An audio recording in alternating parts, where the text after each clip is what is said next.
I don't have any experience in gridlock government where nobody takes responsibility for anything and everybody blames everybody else.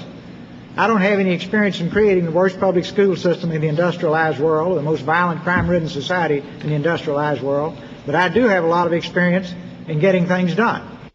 I think Bush was saying, who let him in the club? Anyway, welcome back. That was Ross Perot back in '92 when he got enough votes to cost that first President Bush a second term.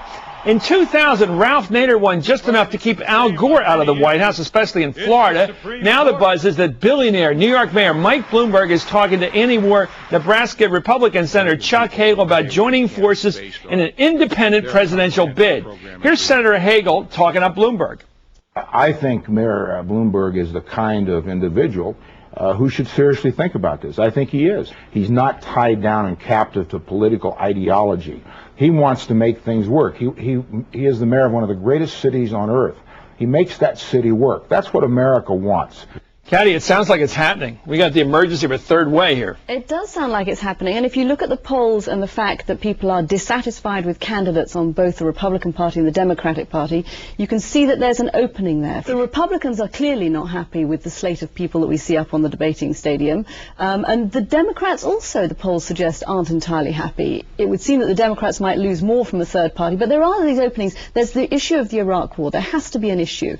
And voters are not happy with the candidates on that particular issue. If you could get somebody who is anti-war in the middle, there's room to cream off votes there. $1 billion. Perot got 19%, an incredible percentage, after people thought he was certifiably a little off it.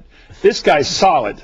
Bloomberg, can he do it with $1 billion? Can he make something happen? No, first of all, because the money, it can get you something, but it can't get you over the top without an issue, as Caddy said. If you they don't have an issue. You mean competence isn't going to be enough? That's not an issue, or being in the center, that's not an issue. And then finally, people are going to resent the $1 billion. The guy spending $1 billion to buy the election, people are going to resent that. I think Bloomberg's fine. I don't think he's going to run. Well, let's take a look at the Matthews meter, 12 our regular panelists. If Mayor Bloomberg runs, could he decide the winner of the election? Be decisive. Shift it one way or the other. 9 say yes, he would be decisive. 3 say no. Andrew, you say yes, he will shift it one way or the other. Yeah, because I think, first of all, if you even look at Ross Perot was ahead in June of 1992. Ahead of everybody. Ahead of everybody. Clinton and Bush. On the day that Bill Clinton got the nomination, sealed it by winning California, Ross Perot was ahead of both Clinton and Bush. And he was not the strongest candidate. Mike Bloomberg is smart. He's been enormously successful. He's got obviously a lot of money. And I think he wants to do this. I think he and Hagel are waiting to see what happens. What happens if he teams up with this Unity 08 crowd? They're looking for a bipartisan ticket. They have a big online vote with 80 million people participating. Isn't that pretty appetizing for Mike Bloomberg? I mean, of course anything can happen here, but it's an opening only to people who have high ego and $1 billion.